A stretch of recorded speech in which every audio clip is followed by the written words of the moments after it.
Falar agora sobre revelação profética por meio de parábolas.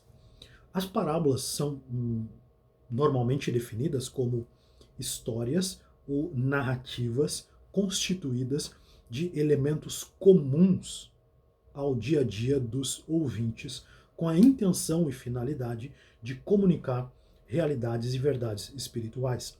Diferente dos símbolos, que são figuras e imagens, as parábolas são narrativas, histórias contadas com a intenção, né, histórias fictícias, diga-se de passagem, com a intenção de comunicar verdades e realidades importantes. Nós temos como exemplo, então, a parábola do filho pródigo, que carrega vários elementos comuns à cultura dos dias a dias daquele povo. Né? Essa parábola que Jesus conta lá, uma das três parábolas que Jesus conta em Lucas capítulo 15. Agora eu quero falar um pouquinho sobre os elementos essenciais para a interpretação de uma parábola.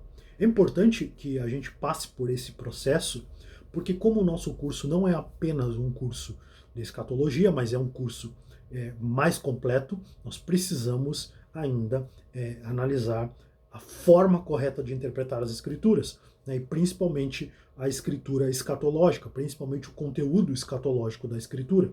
Então, nesse primeiro momento, nós vamos aprender um pouco mais sobre as características da profecia e como podemos fazer para interpretar a profecia de forma correta. São ferramentas que nós estamos aí proporcionando a vocês para que vocês não apenas saibam da realidade e da verdade contida no texto, mas também compreendam como é que nós chegamos à conclusão dessas verdades, que nós vamos apresentar aí ao longo do curso de escatologia. Então, como é que nós podemos fazer para interpretar de forma correta as parábolas, essas narrativas com elementos comuns do dia a dia das pessoas, né, com a intenção de comunicar verdades e realidades? O primeiro motivo, ou melhor, o primeiro ponto, né, que nós devemos abordar na interpretação de uma parábola, para que sejamos bem-sucedidos nessa interpretação, nós precisamos descobrir a natureza e os detalhes exatos dos costumes, práticas e elementos que formam a parte material ou natural da parábola. Então, sempre que nós olhamos para uma parábola, como demos o exemplo aqui da parábola do filho pródigo, fala de uma parábola que se passa no seio da família. Uma vez que eu estou interpretando uma parábola com essas características, será necessário compreender com profundidade, né, os detalhes, né, que envolvem a cultura familiar dos dias de Jesus. Isso é importante. Então esse é um primeiro ponto, né? Entender a natureza e os detalhes exatos dos costumes, práticas e elementos que formam a parte material da parábola. Segundo, é importante que nós consigamos descobrir a verdade central que a parábola está tentando ensinar. Isso é muito importante. Tentar descobrir uma verdade central, uma sentença que nos informe da verdade central que essa parábola está querendo nos ensinar. Em terceiro lugar, descubra quanto da parábola é interpretada pelo próprio Senhor Jesus.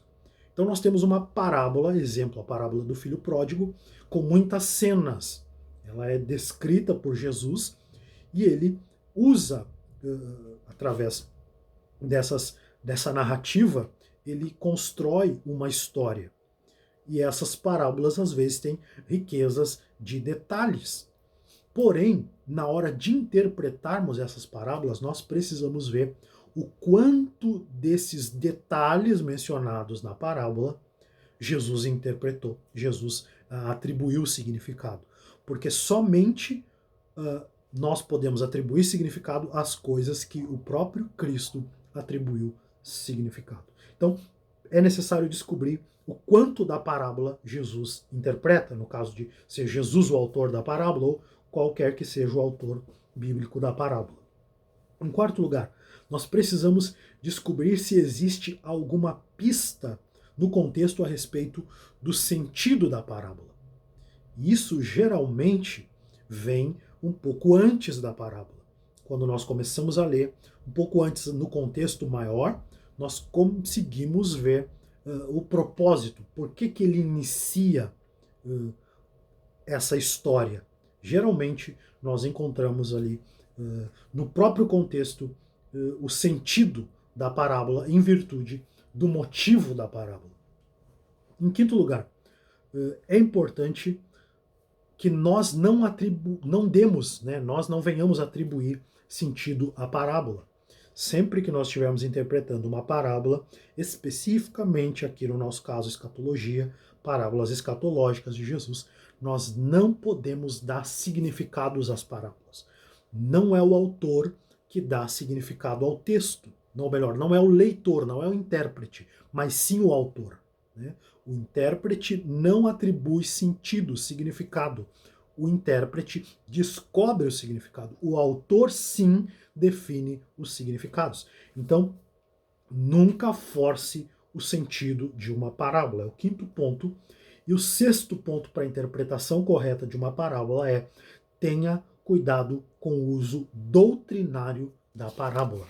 Nós precisamos nos ater ao uso doutrinário que Cristo ou o autor da parábola, nesse caso, tem dado à parábola.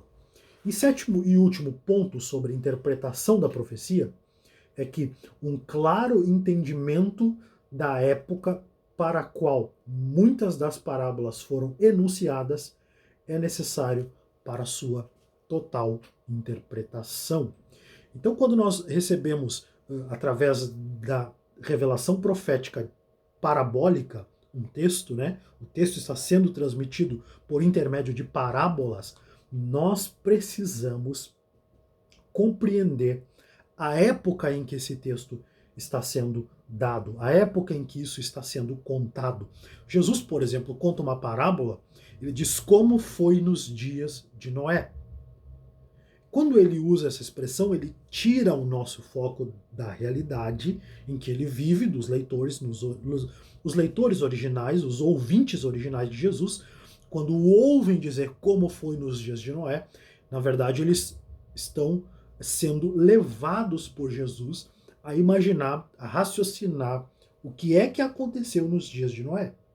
Então, sempre que nós estivermos lendo uma parábola, estudando uma parábola e parábolas escatológicas, nós precisamos essencialmente olhar para a época da parábola, o que de fato aconteceu, como nesse exemplo que eu citei aqui, de Jesus falar como foi nos dias de Noé. Quando os fariseus pediram um sinal, Jesus disse: nenhum sinal será dado senão o sinal do profeta Jonas. Então ele tira os olhos, ele chama a atenção dos ouvintes para que eles olhem para o profeta Jonas. E aí então ele insere uma parábola, ele diz: o filho do homem ficará 3 dias e 3 noites no centro da terra. Então ele insere a informação, né, fazendo com que entendamos, né, assim como Jonas no ventre do peixe, Cristo no centro da terra. Nós sabemos que Cristo não foi ao centro da terra quando morreu, mas ele usa essa força de expressão, essa linguagem, e faz essa comparação, essa linguagem parabólica, para que a gente entenda o que ele está querendo transmitir. Então, eu quero deixar esses 7 pontos essenciais para a interpretação da linguagem parabólica, né, que nos é apresentada na revelação bíblica, na profecia bíblica.